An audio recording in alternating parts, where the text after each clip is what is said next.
Bueno, muy buenas noches para todos. Vamos a entonces iniciar con la revisión del tema. Mi nombre es Giovanni Muñoz Marín, soy residente de primer año del posgrado de Medicina de Urgencias de la Universidad de Caldas y el día de hoy vamos a hablar de osteomielitis en el servicio de urgencias.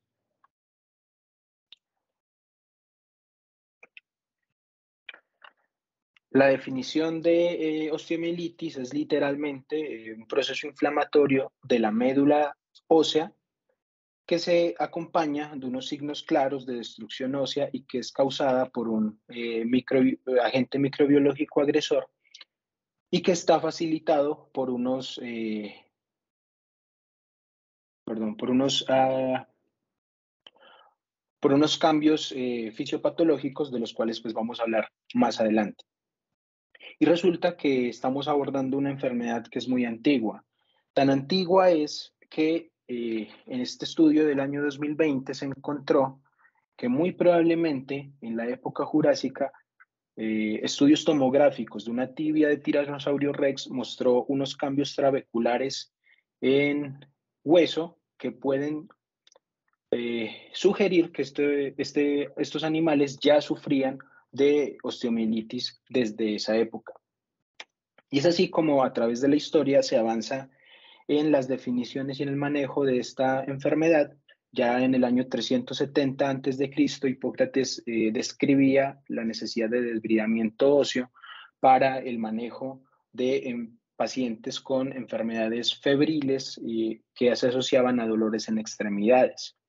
En el año 1773, Bromfield habla de hallazgos de absceso de la médula ósea y de periósteo en población infantil. Para el año 1831, Smith habla de hallazgos de necrosis en el hueso en pacientes también con enfermedades febriles y ya para el año 1844, Nelaton acuña el término de osteomielitis en sus revisiones en sus manuales de práctica quirúrgica. Encontramos entonces este libro, escrito en 1885, en donde Thomas Bryan ya publicaba un manual de práctica quirúrgica que es muy amplio, pero dentro de todo es llamativo la caracterización y la graficación de enfermedades óseas en pacientes pediátricos y que son asociados al estudio de Nelaton y ya se habla pues de una osteomielitis. ¿Y cuál es la importancia de hablar de osteomielitis? Si revisamos la incidencia de pacientes hospitalizados en Estados Unidos, es cercana al 1%. Nosotros lastimosamente pues no tenemos unos estudios epidemiológicos propios para definir nuestra población con osteomielitis. Y si bien parece pues que es una enfermedad poco prevalente, vamos a encontrar que su importancia radica en las diferencias en los grupos etarios, porque no es una enfermedad que se comporta de manera uniforme, sino que tiene unos picos de prevalencia que son en pacientes de 0 a 10 años, en pacientes de 21 a 30 años y en pacientes mayores de 70 años. Es una enfermedad que es más prevalente en hombres que en mujeres, con una relación de 3 a 1, y la importancia de estos picos epidemiológicos es que el mecanismo o la forma de la enfermedad no van a ser similares, por lo cual, ya vamos a ver más adelante, tenemos que definir unos espectros clínicos para hablar pues, de osteomielitis. Y el mecanismo de infección en esta enfermedad, a pesar de que existen espectros clínicos diferentes, pues suele ser parecido. Recordemos que el hueso está diferenciado anatómicamente entre epífisis, metáfisis, que es más visible o más fácilmente determinable en los niños, y la diáfisis. La epífisis y la metáfisis son porciones de hueso que están ricamente nutridas y ricamente inervadas y por eso ellos tienen una constitución ósea esponjosa que permite a través de trabéculas toda esa irrigación, lo que lo hace metabólicamente activo. A medida que el hueso va avanzando hacia la diáfisis, se convierte en un hueso mucho más compacto, mucho menos trabeculado y en donde toda su irrigación está mediada a través de los canales haversianos. Esta irrigación se puede ver interrumpida por noxas externas como trauma, isquemia, por inoculación hematógena de microorganismos y por cuerpos extraños alojados. Entonces, encontramos que los pacientes, como tienen mayor irrigación en las partes esponjosas del hueso, generalmente cuando se encuentra diseminación hematógena, este hueso se encuentra inicialmente colonizado en esta parte, pero va a generar unos cambios obstructivos por reclutamiento inflamatorio que se van a acumular en los canales haversianos, y esto va a generar obstrucción, mayor isquemia, destrucción del hueso, y el hueso, en su afán de generar resolución del cuadro, empieza a generar hueso nuevo. Sin embargo, este hueso nuevo se genera de manera desordenada, ocluyendo aún más los canales haversianos y generando un círculo vicioso en donde se dificulta aún más la irrigación. Y esto, por contigüidad, va a salir hacia el periósteo óseo y expresarse en tejidos blandos. Y hay varias clasificaciones de la osteomielitis. La más conocida tal vez sea la definición por tiempo, en donde estimamos que una osteomielitis aguda se da hasta las 4 semanas desde el inicio del primer síntoma, pero como esto es una enfermedad insidiosa, tal vez detectar ese primer síntoma puede ser difícil, sobre todo pues en algunos grupos poblacionales. Y la osteomielitis crónica, que son todas esas enfermedades que se estiman ser mayor a 4 semanas y que además deben cumplir con los requisitos del hallazgo de secuestro óseo, que es el hallazgo de tejido óseo necrótico, o en pacientes que tienen reinfección de un mismo sitio o de un mismo hueso que estuvo afectado previamente por una infección. Por origen, podemos clasificar estos pacientes mediante el mecanismo por el cual se coloniza el hueso. Entonces tenemos pacientes que se colonizan por contigüidad, y son los pacientes, como un ejemplo, pues los pacientes que tienen fracturas abiertas y que una colonización de los tejidos blandos puede llevar a la colonización ósea. Asimismo, tenemos una posibilidad de colonización hematógena en donde las epífisis y metáfisis, sobre todo en pacientes pediátricos, puede generarse por una bacteremia. Y esto lleva entonces a la colonización ósea por parte de microorganismos, y otros que están mediados por insuficiencia vascular, porque esa isquemia en el hueso va a generar obstrucción y va a generar mayor posibilidad de infección. Para el año 2003, este ortopedista llamado John T. Mader nos indica que existe la posibilidad o nos invita a reflexionar en que hay que cambiar esa clasificación simplista por tiempo o por forma de colonización ósea, y nos invita a hacer una clasificación que se ajuste más a la anatomía y a la fisiología del paciente, considerando que tal vez este tipo de clasificación nos puede llevar a unas mejores decisiones terapéuticas. Esta clasificación está definida entonces por un tipo anatómico y por una clase fisiológica. El tipo anatómico es entonces la determinación de la lesión infecciosa. Él, en sus estudios observacionales, encontró que en la mayoría de los casos esta osteomielitis se genera inicialmente en la médula, dado que la colonización de los canales haversianos y la obstrucción del flujo sanguíneo hace que ese cuadro inflamatorio inicie ahí. Sin embargo, se ha encontrado que ese hallazgo de ese inicio pues es mucho más difícil de hacer, porque esta es una enfermedad sintomáticamente es insidiosa, y cuando expresa síntomas pues podemos encontrar ya en un tipo mucho más avanzado. Él considera que después de la etapa medular de la osteomielitis hay una infección por contigüidad que se desplaza hasta la superficie del hueso y en donde encontramos signos inflamatorios del periósteo que son mucho más llamativos, sobre todo pues en población infantil que tienen un periósteo mucho más grueso.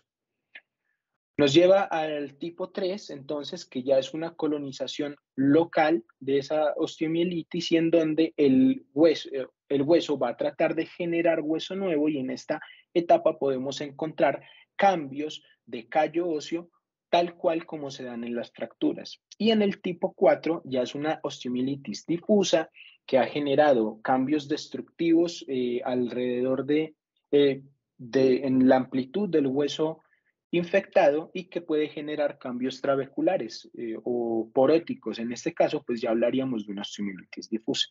Y en cuanto a la fisiología o la clase del paciente, entonces encontramos tres eh, clasificaciones. La tipo A, en donde el paciente goza de un buen sistema inmune y no tiene ninguna alteración en su funcionalidad. La tipo B, en donde el paciente tiene compromisos locales o sistémicos. Y en la tipo C, en donde el paciente tiene una alta carga de comorbilidad y en donde el tratamiento tal vez no va a ser tan beneficioso, incluso puede complicar el paciente. En estos pacientes, entonces, si tienen un pronóstico tan malo, pues la idea sería tal vez no hacer unos abordajes muy invasivos. Y entonces nos dice que para comparar este compromiso local y este compromiso sistémico hay unos factores de riesgo. Para compromiso sistémico, entonces están muy bien definidos la malnutrición, la enfermedad renal o hepática crónica, el abuso de alcohol, la deficiencia inmune, la hipoxia crónica, pacientes con antecedente de malignidad, de diabetes mellitus, pacientes que están en extremos de la edad, pacientes que tienen antecedente de terapia esteroide o pacientes que usan tabaco.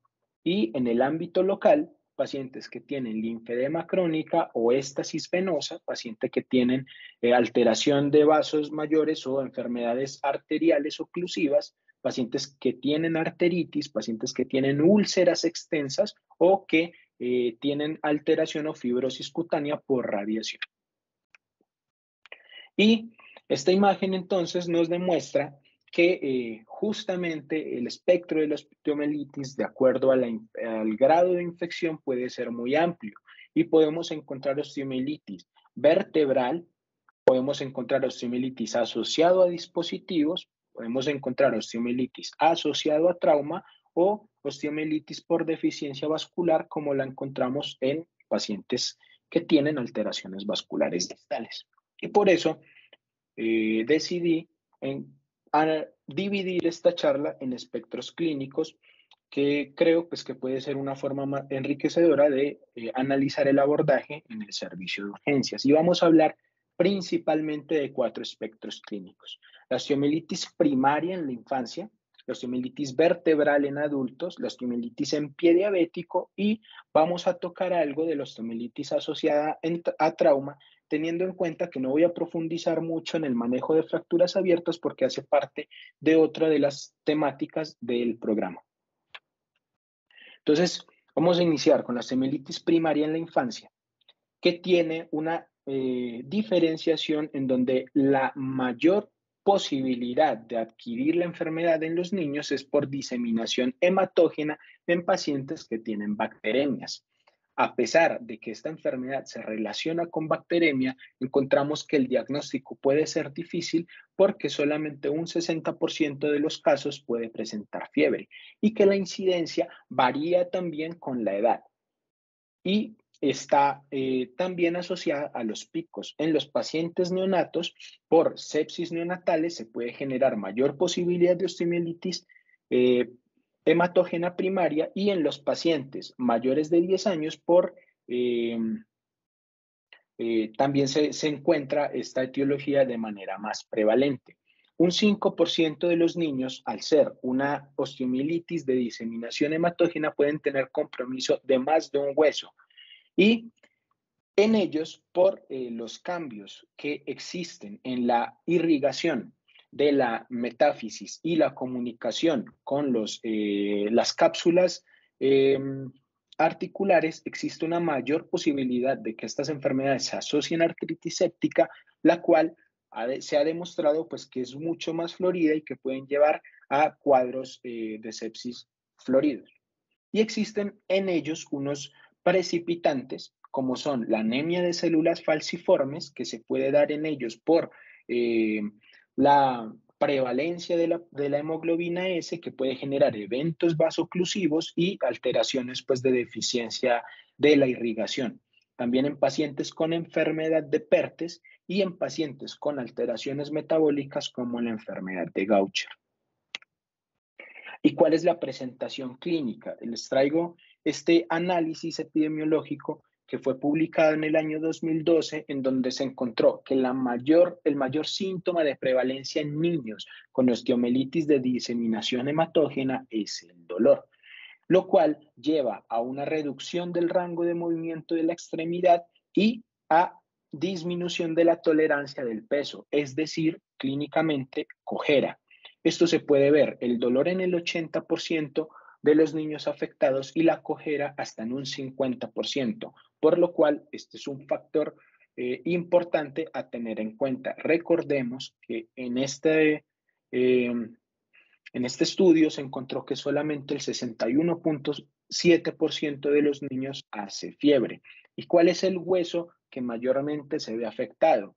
Entre el fémur y la tibia llevan casi el 26% cada uno, lo cual pues hace que sean los sitios de predilección de la manifestación de la enfermedad hematógena, seguida por la pelvis en casi un 10% y del húmero en un 8%. El resto pues, de las manifestaciones suelen ser raras, pero aparentemente los pacientes que hacen compromisos pélvicos tienen un mayor riesgo de complicación. En cuanto al diagnóstico, entonces vamos a ver que en los niños es difícil hacer un diagnóstico solamente apoyado en ayudas diagnósticas y por esto es tremendamente importante en el impacto de su enfermedad que haya una alta sospecha clínica. Se ha encontrado que en marcadores del hemograma solamente el 35.9% en este mismo estudio presentó anormalidad como leucocitosis o neutrofilia. Además, en cuanto al uso de otros reactantes de fase aguda, se encontró que la PCR tuvo una sensibilidad de cerca del 80% y fue muy poco específica, pues como ya conocemos, este ha sido un problema grande de este marcador inflamatorio. Sin embargo, se encontró en el estudio que muy probablemente los pacientes con unas PCRs muy elevadas, mayor a 100, se podían asociar con mayor severidad y con mayor probabilidad de sepsis asociada. Y en cuanto a la BSG, se encontró que la BSG tiene una mayor sensibilidad y que cuando su valor está por encima de 55, se correlaciona con la probabilidad de formación de abscesos que son más comunes en los niños, como lo mencioné anteriormente, porque tienen un periostio más grueso. Entonces, la recomendación que nos da la ITSA en su guía del 2017 en este espectro de pacientes es que los reactantes de fase aguda pueden ser utilizados aunque tienen un nivel de evidencia bajo y que tal vez estos pacientes con elevación marcada de estos reactantes pueden tener asociación con la sensibilidad. Y en cuanto a las ayudas diagnósticas imaginológicas, vamos a hablar entonces de tres ayudas específicamente. Son la radiografía simple, la tomografía computarizada segmentaria y la resonancia magnética nuclear. En cuanto a la radiografía, este estudio demostró un pobre rendimiento en cuanto a la sensibilidad del 16 al 20%, dado porque los hallazgos radiográficos suelen ser tardíos. Sin embargo, La especificidad puede variar del 80 al 100% porque su hallazgo habla claramente de la posibilidad de una osteomielitis. En este caso, fue el estudio que más sensibilidad tuvo y mayor especificidad tuvo fue la resonancia nuclear magnética. Por lo tanto, las guías de práctica clínica indican que tal vez el mejor estudio para realizar es la resonancia. Y hay unos diagnósticos diferenciales que en los niños sobre todo se asocian a enfermedades neoplásicas, tanto benignas como malignas. El osteosarcoma, el sarcoma de Ewing, la metástasis por neuroblastoma y la histocitosis de Langerhans son ejemplos claros de por qué tal vez es en este estudio la tomografía tuvo una baja sensibilidad, dado que como estos son los principales factores diagnósticos diferenciales, pues también son ampliamente confusos en estos hallazgos y pueden estar generando más bien un diagnóstico diferencial de carácter neoplásico. En cuanto a los hallazgos microbiológicos en este grupo de edad, encontramos que el Staphylococcus aureus es el germen o el microorganismo con mayor prevalencia en este grupo. Y en cuanto al rendimiento diagnóstico de los cultivos, porque recordemos que los cultivos siguen siendo el gold estándar de diagnóstico microbiológico, encontramos que el cultivo de tejido óseo y el cultivo de pus directamente tomado desde el hueso tiene un mayor rendimiento de sensibilidad que la toma de otros cultivos o la toma de hemocultivos, por lo cual este sigue siendo pues como la forma diagnóstica microbiológica de elección. Y en cuanto al tratamiento, como el mayor grupo microbiológico es el Staphylococcus aureus, meticilino sensible, se sigue teniendo una preferencia por la cefazolina. El tratamiento antibiótico se debe dar de 3 a 4 semanas, teniendo en cuenta que el curso clínico nos define claramente en qué estadio se puede pasar el paciente a terapia oral, dado que la clínica es un buen indicador de su pronóstico y que los pacientes que no responden a la terapia antibiótica o que generan sepsis o que generan osteomielitis diseminada con abscesos pélvicos mayor de 2 centímetros son candidatos a resolución quirúrgica por drenaje. Y en cuanto entonces a la sensibilidad del estafilococo, traje a su consideración este estudio del grupo Germen, que es un grupo que toma los perfiles epidemiológicos de múltiples unidades hospitalarias, esto en Antioquia, en el Valle de Aburrá, y que pueden ser extrapolables a nuestra población. En él encontramos que la sensibilidad del estafilococo aureus en el servicio de urgencias a la oxacilina ha venido decayendo en los últimos años y se encuentra cercano al 70%, y que en los pacientes que ingresan desde la casa, pues la sensibilidad a la vancomicina pues todavía es del 100%, como datos pues importantes. Vamos a pasar entonces a la descripción de la osteomielitis vertebral en adultos. Es una enfermedad que es común en la población anciana y que tiene alta carga de morbilidad. Es una enfermedad que genera solamente un 10% de síntomas sistémicos como fiebre o signos pues de inflamación sistémica y que puede generar abscesos dentro de la vértebra, pero solamente un 40% pueden llegar a ser síntomas neurológicos por compresión radicular. Existe un aumento marcado en la prevalencia de gérmenes gram negativos y gérmenes de la familia de Enterococcus en este grupo poblacional. Sin embargo, el Staphylococcus aureus sigue siendo el mayor microorganismo aislado en estos pacientes. Y en estos pacientes tenemos una alta tasa de subdiagnóstico, dado que es más común en población anciana y con altas cargas de morbilidad, pacientes postrados o pacientes con alteraciones de la médula espinal. Su sospecha puede ser mucho más baja en cuanto a su presentación en urgencias porque como vamos a ver más adelante, el síntoma cardinal de estos pacientes es el dolor lumbar. Y en cuanto a la presentación clínica, entonces traigo a su consideración esta revisión sistemática de las características clínicas en pacientes con osteomielitis vertebral. Se evaluaron 14 estudios entre el año 91 y el año 2003 con un total de 1.008 pacientes.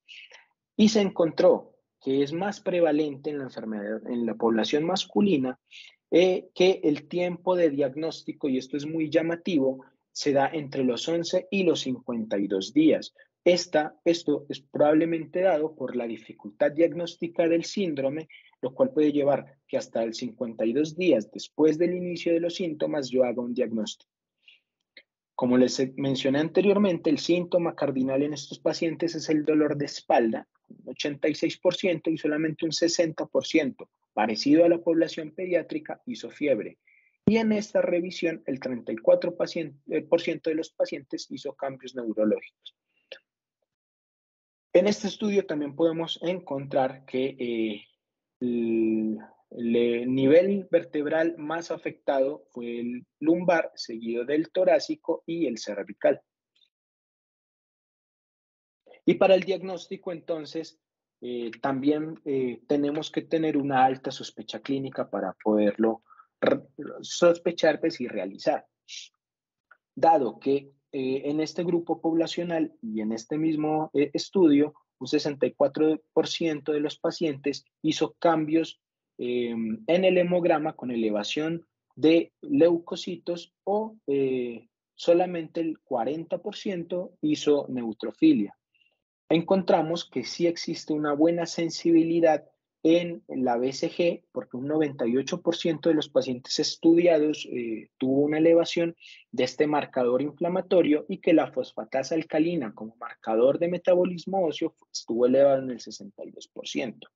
¿Y por qué existe una diferencia microbiológica en este grupo etario? Porque se encontró que existen focos primarios y que la mayoría de las formas de colonización a vértebras fueron por contigüidad, siendo un 28% en piel por presencia de úlceras sobre todo, un 13% del tracto urinario y un 8% de los pulmones. En cuanto a la elevación de la BCG, si bien es un marcador inflamatorio altamente sensible en esta población, encontramos en este artículo publicado en la Cleveland Clinic Journal que cuando vamos a buscar la forma de hacer diagnóstico diferencial en los pacientes con dolor lumbar, en pacientes ancianos, estos signos de bandera roja que siempre pues hemos estudiado y que nos alertan sobre la posibilidad de un dolor asociado a enfermedad grave están más que todo dirigidos a enfermedad degenerativa del disco o a hallazgos de cáncer. Y sobre todo en este grupo poblacional, esos marcadores de elevación de reactantes de fase aguda pueden estar también elevados.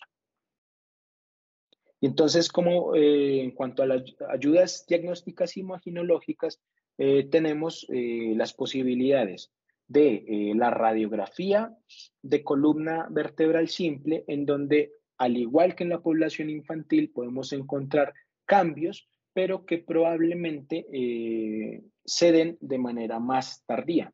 Asimismo, la resonancia nuclear magnética ha mostrado mayor sensibilidad en cuanto a la determinación temprana de la osteomielitis y en cuanto a complicaciones como la presencia de abscesos. Y también en el centro, esta imagen es de una gamografía ósea que genera áreas hipercaptantes en las zonas del hueso en donde hay mayor metabolismo. El problema es que no es tan específica. Y en esta imagen podemos ver cómo la formación de un absceso vertebral se colapsa el sitio de la médula espinal y en este paciente probablemente también, además, se encuentren signos clínicos de compresión radicular. Por lo tanto, la recomendación, en este caso de la guía ITSA de 2015 para el manejo específico de los pacientes con osteomielitis vertebral es la resonancia magnética y seguido de la gammagrafía en pacientes en quienes no es posible realizar la resonancia por dispositivos cardíacos implantables, cocleares, claustrofobia o por alguna otra causa que no nos permita hacer la resonancia en estos pacientes. Y en cuanto a la microbiología,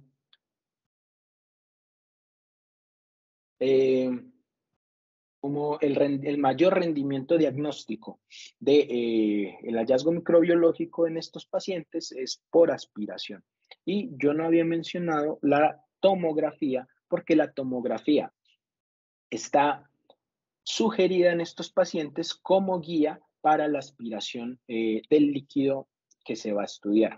En este grupo poblacional encontramos entonces que la biopsia y el aspirado tiene un rendimiento del 77%, que los hemocultivos tienen un rendimiento del 58% y que la mayor prevalencia en este grupo sigue siendo el Staphylococcus aureus. Sin embargo, como podemos ver, existe un aumento significativo de la posibilidad de gérmenes gram negativos. Y hay que tener en cuenta que un 9% de estos pacientes pueden tener compromiso polimicrobiano.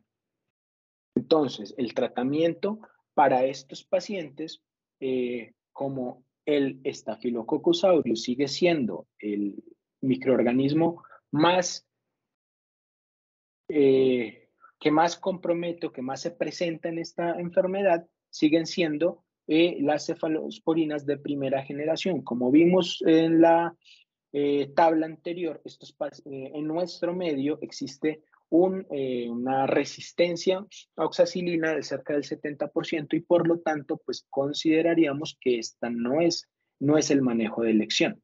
Y en pacientes con... bueno, y lo otro es que en los pacientes en los que sospechamos que haya además un espectro gram negativo, la ceftriaxona se establece como primera medida para el cubrimiento de ambos. Y en los pacientes en donde se aísle grupos de enterococos, la indicación, en caso de que sea pues sensible a la ampicilina, en el caso de Enterococcus fecalis, sería pues iniciar este tipo de manejo. O en los pacientes con Enterococcus faecium o Enterococcus fecalis resistente a la penicilina, el manejo sería con vancomicina.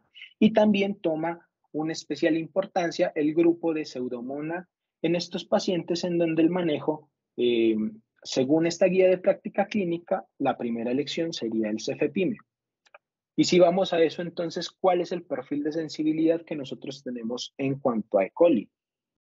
Encontramos que en este grupo la ampicilina puede tener una sensibilidad tan solo del 37% en los pacientes de urgencias y que en cefalosporinas estos pacientes pueden tener sensibilidades mayormente marcadas hasta de un 83.6%. En cuanto al Enterococcus fecalis, en servicios por fuera del área de UCI, encontramos que la ampicilina tienen una sensibilidad a la ampicilina cerca del 99%, por lo cual el grupo Enterococcus fecalis resistente a penicilina pues es una minoría de los pacientes que están por fuera de la unidad de cuidados intensivos. Y esto lo traigo también a colación sobre el cambio del manejo oral con medicamentos que son específicos y que tienen buena penetrancia a hueso. Recordemos que en los pacientes, como pueden tener un 9% de enfermedad microbiológica polimicrobiana, es importante el cubrimiento anaerobio, sobre todo en pacientes en donde la etiología puede ser una úlcera, por presión o en los pacientes que tienen comunicación pueden tener microorganismos del tracto gastrointestinal. Y el tratamiento en ellos se establece de hasta 6 semanas, teniendo en cuenta también la posibilidad de pasar a vía oral, dependiendo de los criterios clínicos del paciente. Y en este grupo, aunque es menos común en nuestra población, se ha encontrado aislamiento de brucelosis y en estos pacientes lo recomendado es dar 3 meses de manejo antibiótico dirigido. Vamos entonces avanzando y vamos a hablar de osteomielitis en pacientes con pie diabético. Encontramos que dependiendo de las comorbilidades y de las situaciones contextuales del paciente, el riesgo puede ser tan alto hasta de un 34%, y que la presencia de un pie diabético y además de una complicación por osteomielitis en este grupo etario puede aumentar 2.5 veces la mortalidad de los pacientes que están bien controlados. La mayoría de los eventos que desencadenan un pie diabético y posteriormente una osteomielitis son prevenibles y, por tanto, es importante que en los programas de riesgo cardiovascular se implementen ese cuidado para tratar de prevenir complicaciones microvasculares, y tiene una vital importancia el programa de cuidado de pie y la educación en los pacientes. En cuanto a la presentación clínica, vamos a hablar inicialmente del desarrollo de pie diabético, en donde encontramos en este estudio de caracterización poblacional publicado en el año 2009, existe una mayor probabilidad de presentación clínica en los pacientes que tienen exudados serosos o sanguíneos y en los pacientes que tienen enfermedades que tardan en mejorar. Y la sensibilidad va aumentando, siendo intermedia la presencia de exudado purulento, de eritema y de cambios inflamatorios en este grupo de edad. Entonces, recordemos que la clasificación de pie diabético existe en varias escalas. Yo les traigo pues como ejemplo la escala de Texas, que nos habla de una escala 0 a una escala 4, dependiendo de la profundidad de la úlcera, siendo superficial profunda sin tocar tendones, estando aquí entonces con presencia de tendones o alteración de la cápsula, y en el último grado con la exposición o la comunicación ósea. Y que esa etapa de la herida se va a diferenciar también en unos estadios que van de la A al D, siendo A no infectado, B infectado, C con compromiso isquémico y la D con compromiso isquémico y además con sobreinfección. Recordemos que esta escala está validada y en esta publicación del año 98 de la American Diabetes Association se encontró que los pacientes con estadios que involucraban isquemia o isquemia más infección, casi el 100% de ellos terminaba en amputaciones. Y para el diagnóstico, entonces, existen unos criterios clínicos que son sugerentes de, además del compromiso de pie diabético, la posibilidad de una osteomielitis asociada a él. Y son pacientes con úlceras que son mayores de 2 centímetros, pacientes que tienen claramente una exposición ósea, o se describe este procedimiento que se llama un sondaje óseo, en donde se utiliza un aparato metálico estéril para introducir en la úlcera y definir mediante el tacto si existe la posibilidad de que haya bolsillo hasta el hueso. Esta es una técnica que puede tener hasta el 66% de sensibilidad, pero un 85% de especificidad. Sin embargo, no se recomienda pues hacerlo de manera sistemática y solamente por personal experto y que cuente con los medios para hacerlo realmente de una manera aséptica. Y entonces, ¿cómo hago yo para diagnosticar la posibilidad de una osteomielitis en paciente con un pie diabético? Encontramos que la sensibilidad para los marcadores por hemograma con leucocitosis es muy mala y varía dependiendo del 14 al 54%. Sin embargo, marcadores de inflamatorios como la BCG, cuando están por encima del 70, mostraron una mayor probabilidad de diagnóstico de osteomielitis en estos pacientes. Y nuevamente, el gol estándar es el cultivo de material óseo en donde crezcan pues, microorganismos. En cuanto a las ayudas diagnósticas, nuevamente tenemos el problema de que la radiografía puede mostrar alteraciones en la sensibilidad dependiendo del tiempo del paciente y dependiendo pues del operador. Por lo cual, nuevamente, las guías de práctica clínica de la ITSA para 2012 en pacientes con pie diabético sugieren la resonancia magnética como marcador para ayudas diagnósticas radiológicas. Y estos son unas recomendaciones que hace la guía en cuanto a la toma del cultivo para mejor rendimiento en los pacientes que tienen pie diabético. Importante que ellos indican que el cultivo no se debe hacer de lesiones que están, a los que no se les ha hecho desbridamiento y que deben ser pues manejados inicialmente y que tampoco es aceptable obtener un cultivo de pus drenado de la herida porque la posibilidad de dar falsos positivos por el contacto con la flora cutánea pues es bastante importante, por lo cual entonces a manera de recomendación se debe tener entonces un cultivo de herida limpia del centro de la úlcera o en lo posible aspirado y raspado óseo.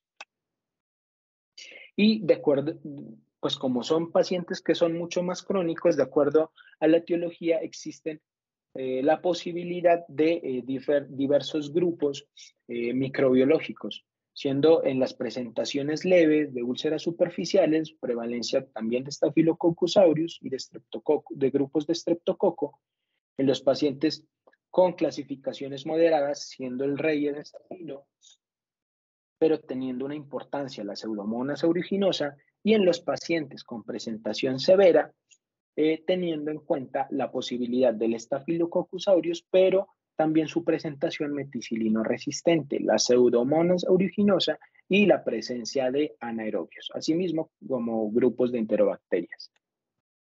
Y en cuanto al tratamiento, entonces, vamos que el tratamiento en estos pacientes puede ser mucho más agresivo, teniendo en cuenta el espectro clínico microbiológico pues, que vamos a tratar, siendo en los pacientes moderados la presencia de Staphylococcus aureus y de grupos de streptococos, la indicación de beta-lactámicos como la amoxicilina clavulanato, aunque es importante hacer una diferenciación de acuerdo a nuestros patrones microbiológicos de resistencia, porque acordémonos que, como les mostré previamente, estos grupos de estafilo en nuestro medio tienen una alta prevalencia de infección por amoxicilina. Y en cuanto a los patrones meticilino resistentes, la vancomicina pues sigue siendo la elección para ellos, pero tenemos alternativas como la deoxiciclina y la trimethoprim-sulfa, sobre todo, y dependiendo pues de la prevalencia de resistencia, sobre todo cuando vamos a hacer cambios a manejo oral. Y en los pacientes que tienen alteraciones severas, está indicado o puede ser indicativo el inicio de manejo con terapias carbapenémicas o en pacientes con factores de riesgo para Pseudomonas aeruginosa, el inicio de piptazo. Y nuevamente, ahora en este caso, hablando de Pseudomonas aeruginosa en pacientes NUSO, encontramos que nuestra sensibilidad a piptazo es del 80% y para grupos, para las FPIMA puede ser del 88% y para grupos, para antibióticos del grupo carbapenémico están entre el 85 y el 83%. Y por último, vamos a hablar entonces brevemente de la osteomielitis asociada a fracturas abiertas en adultos. Como les mencioné inicialmente, no voy a hacer un análisis detallado pues, de este grupo porque el manejo de las fracturas es otro tema que está definido dentro del programa académico.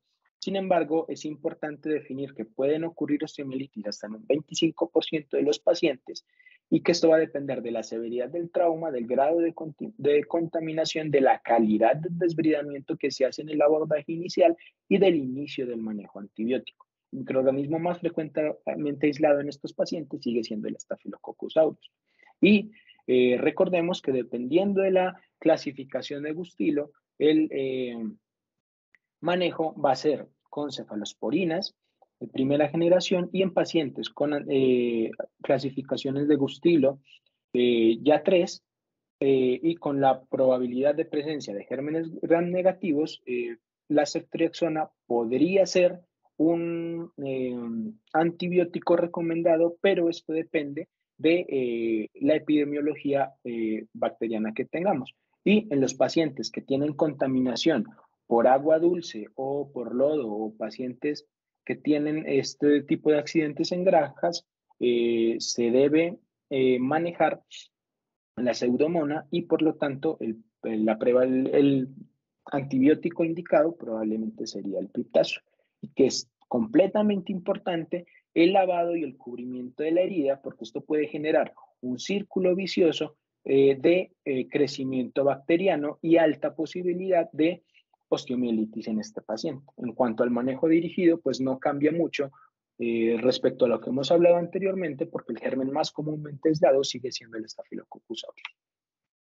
Como conclusiones, entonces, la osteomielitis, si bien no es importante por su prevalencia, es importante por el impacto que tienen los diferentes grupos de edad, siendo o generando lesiones que pueden ser crónicas en pacientes infantiles o alterando o generando pronósticos negativos con desenlaces duros en pacientes como ancianos o con alta carga comórbida. Existen múltiples espectros clínicos de la enfermedad. El cultivo y el aislamiento microbiológico sigue siendo el gold estándar diagnóstico.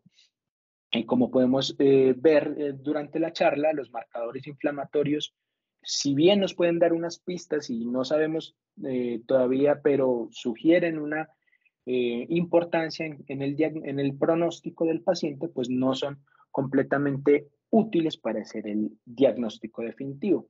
El manejo antibiótico debe ser dirigido por estudios de sensibilidad local y aquí existe una importancia clara en los estudios o los protocolos intrahospitalarios de manejo de esta enfermedad y que el manejo debe ser multidisciplinario correspondiendo exactamente a los espectros clínicos de la enfermedad. Muchas gracias.